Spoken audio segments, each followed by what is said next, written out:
नमस्कार, मैं हूं संजय शर्मा। आप देख रहे हैं 4PM न्यूज़ नेटवर्क। अजमेर जा रहा था, मैं रास्ते में हूं। ये आगरा लखनऊ एक्सप्रेस वे आप मेरे पीछे देख रहे होंगे। तब तक मैं खबर देख रहा था कि जमायती उलेमा हिंद के मंच पर मदनी साहब ने कुछ ऐसा बोल दिया कि जिससे संत महात्मा भड़क गए और उन्होंने कहा कि ये मंच नहीं है, इसमें जो आप बात करें कि पहले आदम आया या पहले ईश्वर आया। हम लोग यहाँ पे एक सांप्रदायिक माहौल अच्छा हो इसके लिए आए थे और वो संत समाज के लोग चले गए। तो ये बड़ा हैरानी वाला कार्यक्रम था, क्योंकि आमतौर पे जमायती उलेमा जब इस तरह का कार्यक्रम करता है तो वो सब संप्रदाय के लोगों को कोशिश करता है कि हर संप्रदाय का प्रतिनिधित्व करने वाला एक ना एक व्यक्ति आए, वहाँ पे अपनी बात कहे, अपनी बात सुने। और मैं आपको ये वीडियो इसलिए बता रहा हूँ कि कुछ साल पहले मैं भी इसका एक हिस्सा बना। हुआ ये कि मेरे पास एक दिन दिल्ली से फ़ोन आया कि हम लोग जमायती उलेमा हिंद के लोग हैं, आपसे मिलना चाहते हैं। अगले दिन वो लोग आए, उन्होंने बताया कि हम लखनऊ में एक बड़ा आयोजन कर रहे हैं जो हिंदू मुस्लिम एकता के ऊपर होगा। तो उन्होंने बहुत मन से मुझे इनवाइट किया। फिर अगले दिन फ़ोन आया कि सर कल फंक्शन हम गाड़ी भेजने आपको आना है। मैं कहा नहीं, मेरी गाड़ी में आऊँगा। और जब मैं गया तो वो हुजूम था किंग जॉर्ज मेडिकल कॉलेज के आगे, बहुत बड़ा सभागार है, वहाँ वो रैली हो रही थी और जिधर देखो तो आदमी। बल्कि बहुत मजेदार बात यह है कि मैंने ड्राइवर से कहा यार हम पहुँच नहीं पाएंगे, वापस चलो। लेकिन मेरी गाड़ी ऐसी फंस गई थी कि मैं पीछे भी नहीं जा सकता था और मैं आगे भी नहीं जा सकता था। तो मैंने कहा कि चलो चलते हैं। खैर जब मैं गया तो उन्होंने मुझे सीधे ले जाके मंच पे बिठा दिया। और मैं ईमानदारी से कहूँ तो मैंने इतने बड़े संख्या में मुस्लिम कभी एक साथ देखे नहीं थे। बड़ी बड़ी दाढ़ी थी और सारे टोपी लगाए हुए। तो मैं एक बार को थोड़ा सा चौंका। मतलब चौंका क्या, ईमानदारी से मतलब मुझे अजीब सा लगा कि इतने हजारों लाखों मुस्लिमों के बीच ये मेरा पहला कवरेज है। जो कवरेज करने तो हम गए हैं, लेकिन हमने इतनी बड़ी कवरेज किसी मुस्लिम ऑर्गेनाइजेशन की मैंने की नहीं थी और मैं सीधा मंच पे गया। खैर कार्यक्रम शुरू हुआ, लोग आ रहे थे, अपनी बात कहते थे और थोड़ा चूंकि गंभीर किस्म का था तो जब बात खत्म कर लेते थे तो एक आध बार ताली बज जाती थी। फिर आयोजक ने मेरा नाम ले दिया और कहा कि एक लखनऊ से एक अखबार निकलता है 4PM, और जो सेकुलरिज्म के लिए, जो हिंदू मुसलमान एकता की बातें करता है, जो देश में सामाजिक माहौल बनाए रखने की बात करता है, तो संजय शर्मा हमारे बीच में आए। और मैं हड़बड़ाया कि मतलब मुझे इतने लाखों मुस्लिमों के बीच में अपनी बात कहनी थी, कोई तैयारी नहीं थी, मेरा दिमाग प्रिपेयर नहीं था, मुझे बोलना क्या है। अचानक मुझसे कहा गया कि आपको मंच पे आके बोलना है। और देखिए बड़ा सेंसिटिव माहौल होता है ऐसी जगह पे, आप पता नहीं क्या बोले। और मुझे कुछ याद नहीं, मैं गया मंच पे और मैंने बोलना शुरू कर दिया। तो मैं भी आगे वो वीडियो दिखाऊंगा, थोड़ी आवाज़ आपको हो सकता है, क्योंकि बहुत दूर से शूट किया था किसी पत्रकार ने, बाद में उसने मुझे भेजा ये वीडियो, तो आवाज़ थोड़ी सी आपको ध्यान से सुनना पड़े। लेकिन मुझे इतना अच्छा लगा कि 7-8-10 मिनट के भाषण में सबसे ज़्यादा ताली मेरे भाषण में बजी। मैं 2 लाइन कह पाता था और तालियां पूरी गूंज जाती थी। और मेरे लिए बड़ी अनुभूति थी, ये बहुत अच्छी अनुभूति थी। जब मैं उतरा मंच से तो दर्जनों सैकड़ों लोगों ने मेरा हाथ चूमा और कहा कि आप जैसे लोग अगर इस मुल्क में हैं तो इस मुल्क की हिंदू मुस्लिम एकता को कोई तोड़ नहीं सकता। क्योंकि मैंने मंच में कहा कि दुनिया, ऊपर वाले ने कोई भेदभाव नहीं किया। सूरज की पहली किरण निकलती है तो वो हिंदू के घर में भी उतनी गर्मी देती है जितनी मुसलमान के घर में। ये सब दीवारें हमने बनाई हैं। और मैंने वहाँ पे गाय का भी जिक्र किया। मैंने कहा कि गाय, मुझे आज तक कोई मुसलमान ऐसा नहीं मिला जो ये कहता हो कि हम गाय हमारी दुश्मन है। वो हिंदुओं की तरह प्यार करते हैं। कुछ चंद ताकतें हैं जो हिंदू और मुसलमान को लड़वाना चाहती हैं। तो मेरे जिंदगी का बड़ा अच्छा भाषण था ये। और फिर जमायती उलेमा ने मेरे भाषण के पोस्टर बनवाए मेरा फोटो लगा के। और मुझे उसके बाद ईरान से, इराक से, कई जगह से मेल आए। उन्होंने मेरा मैसेज किया और उन लोगों ने कहा हम चाहते हैं आप हमारे आए, हम भी ये आपकी बात ये सुनना चाहते हैं। खैर वो बात लंबा दौर का बीत गई। तो आज मदनी साहब का जब ये डिस्प्यूट हुआ तो मुझे बड़ा खराब सा भी लगा कि ये मंच तो बहुत अच्छा था, मंच है कि यहाँ पे इस देश में भाईचारे की और अमृत की बात की जाती है।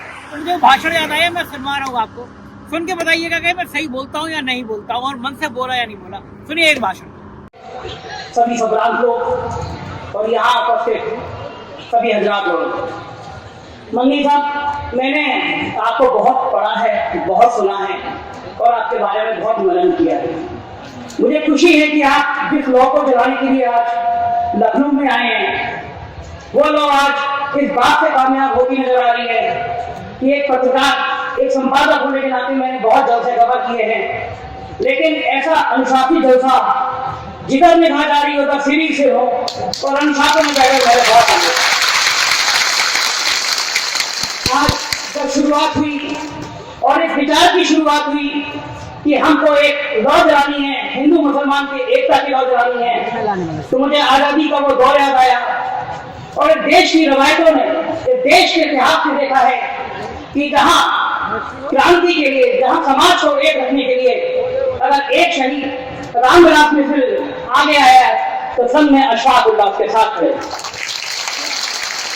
इस देश के दौर में वो देखा है जब पाकिस्तान ने हमला किया तो परमवीर विजेता अब्दुल वीर हमीद अपनी जान की परवाह न करके वो टैंक को उड़ा दिया। इस देश की खून में, इस देश के रक्त में ये बात बसी हुई है कि हम एक हैं, हमारा परिवार एक है, हमारी सोच एक है, हमारा विचार एक है, और ऊपर वाला भी इसमें भेदभाव नहीं करता। जब सूरज की पहली किरण निकलती है तो वो उतनी ही तपिश हिंदू के घर में देती है जितनी तपिश मुसलमान के घर में। ये देश, ये बहती हुई गंगा, ये बहते हुए समुद्र के किनारे, सारी प्रकृति ने हमको जितना हक दिया है वो इसलिए दिया है कि ये मुल्क हम सबका है और कोई हमको अलग नहीं कर सकता। जब बात आती है कि हमको सिर चढ़ के बदला लेना चाहिए या आवाजें होती हैं कि हमारे साथ ऐसा हुआ तो हमें भी जवाब देना चाहिए, तो मैं छोटा सा किस्सा याद करता हूँ, मेरी जिंदगी में बड़ा प्रेरणा का स्रोत बना हो कि एक संत नहा रहे थे, समुद्र में डूब रहे, एक बिच्छू को देखा उन्होंने, बिच्छू को हाथ में उठाया, बिच्छू ने डंक मारा, उन्होंने छोड़ा, फिर गिरा, फिर उठाया, फिर डंक मारा, छोड़ा, 10 बार ऐसा किया।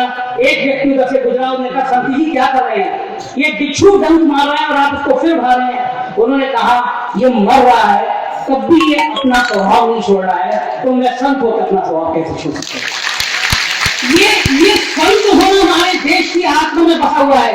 मदनी साहब, आप जिस आवाज के साथ आपकी आवाज को खत्म करने की कोशिश नहीं कर गई, ये इस देश के सेकुलर लोग अच्छी तरह से जानते हैं और वो समझते हैं कि आपकी इस आवाज को रोकने की कोशिश की गई, लेकिन यहाँ बैठे हुए हजारों लोग इस बात के खबर है कि आपकी आवाज और बुलंद हो रही है और देश के कोने कोने में पहुंच रही है।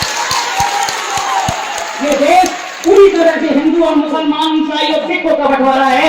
यहाँ पे अगर ये नहीं होता तो शकील इब्राहिमी जैसा एक आदमी शायर नहीं लिखता मंतर पर खरी दर्शन को आज, और इकबाल नहीं लिखता सारे जहां से अच्छा हिंदुस्तान। अगर आज लोग कहते हैं कि मुसलमान इस देश में सबसे ज्यादा महफूज है तो वो हिंदू के कारण नहीं, मुसलमानों के इस कारण है कि मुसलमान कहते हैं कि ये देश हमें अपनी जिंदगी से प्यारा है, हम इस देश की जमीन पे पैदा हुए और यहीं मरेंगे। जिन लोगों ने अपने आप को खुदा होने का अहंकार किया वो उनके इतिहास के पन्नों में आज उनका नाम लेने वाला नहीं है। एक शेर मुझे याद आता है, वो शख्स जिसको खुद को खुदा होने का यकीन था, वो शख्स जिसको खुद को खुदा होने का यकीन था, आज पता नहीं इतिहास के किन पन्नों में घुल गया, उसके खानदान को भी नहीं पता था। आज ये लौ बदल रही है, मुझे यकीन है ये लौ जलेगी। लखनऊ के लाखों लोगों की आवाज आज पूरे मुल्क में गुजरेगी। हम एक थे, एक हैं और एक रहेंगे। बात बहुत खुशी की हुई थी, मेरे एक साथी ने बहुत संवेदनशील मुद्दा उठाया था।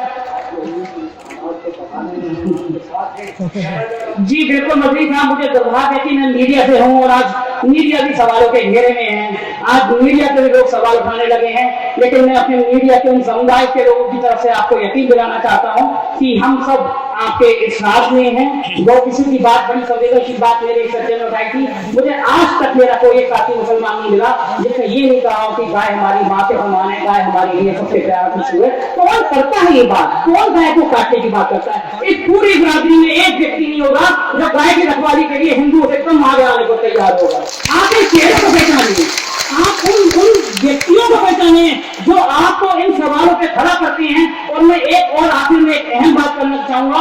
मैंने कई प्रेस कॉन्फ्रेंस में कई मौजूद लोगों से बात करी, मदनी साहब आप समझ सकते हैं मेरी पीड़ा। मैंने कई बड़े बड़े कांग्रेस के नाम भी लेना चाहिए, मैंने कई बड़ी पॉलिटिकल पार्टी के नेताओं से बात की। आप हमेशा मुसलमानों को वोट बैंक को समझते हैं। जस्टिस साहब ने बहुत अच्छी बात करी, आप मुसलमानों की तालीम की बात नहीं करते, उनके एजुकेशन की बात नहीं करते, उनकी नौकरियों की बात नहीं करते। आज उत्तर प्रदेश में अगर IAS IPS में है, हमें ढूंढना पड़ता है कितने मुसलमान मुसलमान IAS है, कितने IPS हैं। जिस दिन इस देश के आम मुसलमानों को, बच्चों को तालीम पड़ जाएगी, वो इंजीनियर होंगे, वो डॉक्टर होंगे, तो ये कहा है राम मंदिर, मस्जिद के ये मुद्दे सारे खत्म होंगे। हमारा देश बचेगा तो हम बचेंगे, हम बचेंगे तो हमारा परिवार बचेगा। मुझे यकीन है ये लॉ चलेगी।